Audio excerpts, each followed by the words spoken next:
Welcome back. Nigerians and Muslims all over the world are celebrating Eid el-Maulud. Before we continue with that story, we'd like to remind you that all of our top stories can be found on our website, channelstv.com, and on youtube.com/channelsweb.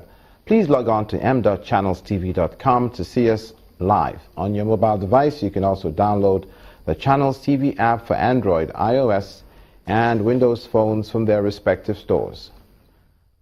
Besides the news and updates, the Channels TV app has an eyewitness feature.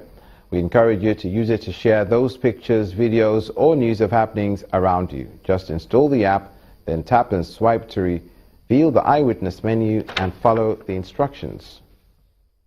It is Eid el-Maulud, and Muslims all over the world are observing the day.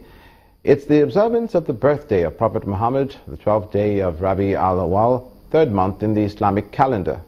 He is believed to be the last prophet. In Nigeria, a public holiday has been declared to mark the day, as Muslims are asked to use the occasion to imbibe and promote the virtues of peace, unity and love as exemplified by Prophet Muhammad.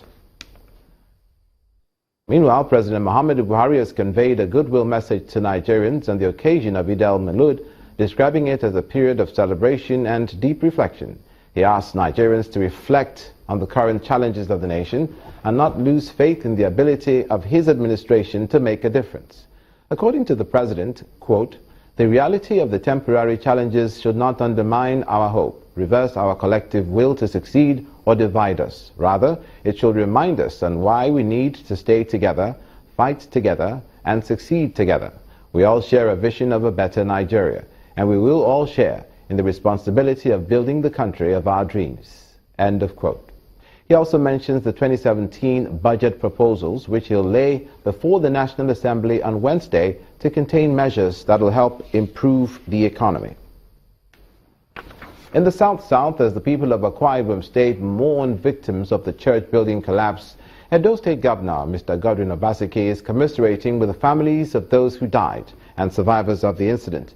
In a condolence message to the state, Governor Obaseki says he was shocked at the news of the incident, thanking God for what he describes as the governor's miraculous escape.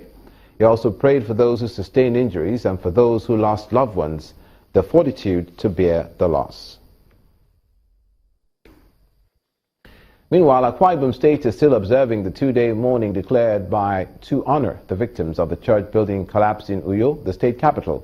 The state government is investigating the collapse, while families of the victims are recounting the setback caused by the disaster. Governor Idom Emmanuel commiserates with families of the victim. He calls on the people to remain calm, assuring them that the state government will investigate the unfortunate incident. Assessing this in the face of somebody who is not an engineer could see a whole lot of defects in the construction. We'll try as much as possible to make sure that we bring those who were careless about this to book. And I'll make contact immediately to both the Nigerian Society of Engineers and also try to have a team of engineers here in Akwa Ibom to assess where there were pure negligence on the part of those that did this. Actually, is not a good thing, and we are really devastated that this could happen. When Channels Television visited the area, people were seen rushing to the scene to catch a glimpse of the collapsed church building. Some of them narrate the observations. We just came in for it's not quite 2 hours time. After offering, the governor came in.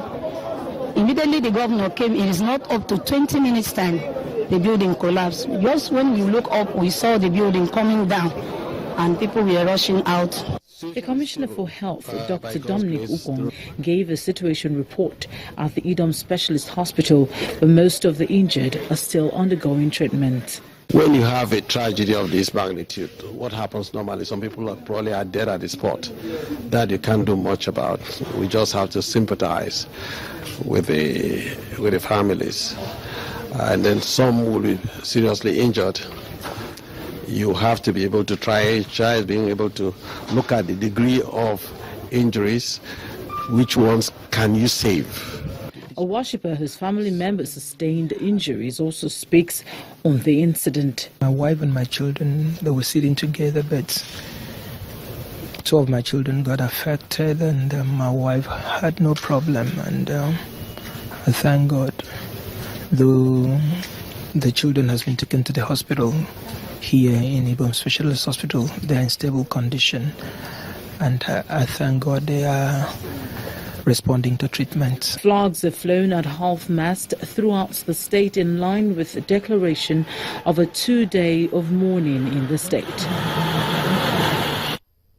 From there now, farmers in the northern part of the country are appealing to the government to come to their aid, even as they continue to contend with the change in the climate of the country. The farmers battle the continuous encroachment of the desert while striving to ensure that they keep their farms fertile and productive. In this report, we meet Dahiru Gandhi, a farmer in Gandhi village, who gives us an idea of what their situation is.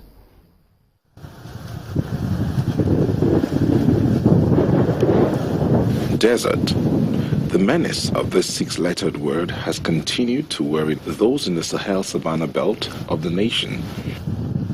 Available statistics indicate that each year the desert advances another 600 meters further south in 10 out of the 19 northern states of the country.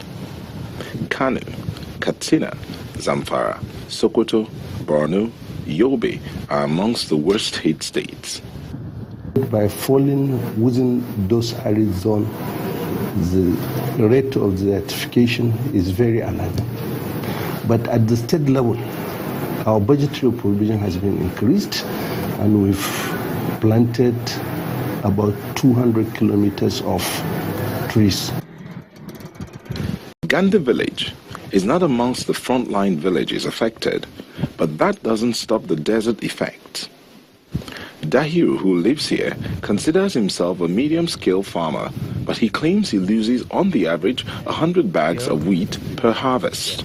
Okay. Last year, I think I can just approximately last year 400 bags.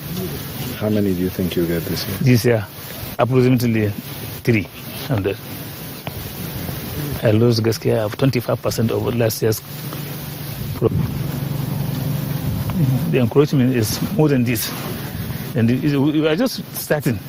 That's what I am. If you can be able to go there yourself, one time when you go to Maradon, try and visit Kaya.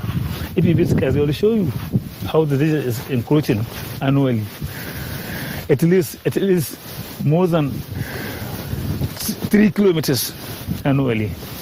He also spends at least 20,000 naira, that's about $15 per week, to keep herdsmen and their cattle on his farm to collect the waste for manure.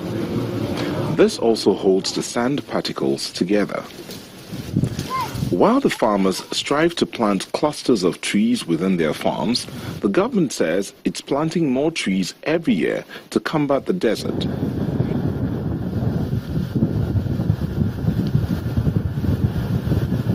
Every year we have to ensure that plantation takes place throughout the year. We don't just plant trees during the rainy season.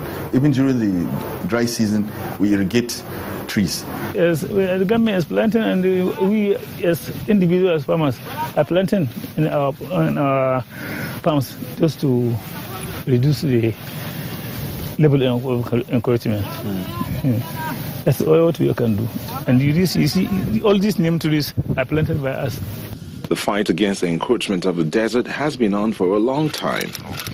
Nigeria signed the Desertification Convention on the 31st of October 1994 and ratified same on the 8th of July 1997, thereby qualifying the country as a party to the convention with effect from October 1997.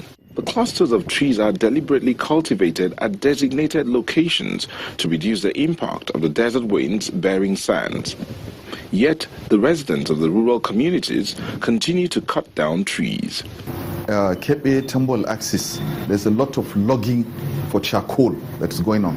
The statistics of desertification and its attendant consequences on the economic lives of especially rural dwellers of the states in the northern part of Nigeria are worrisome. Commendable efforts there are by government and indigenous farmers, but sustainability and the victory against the desert is the ultimate. The governor of Benue State makes a case against child marriage. That's next on News Across Nigeria.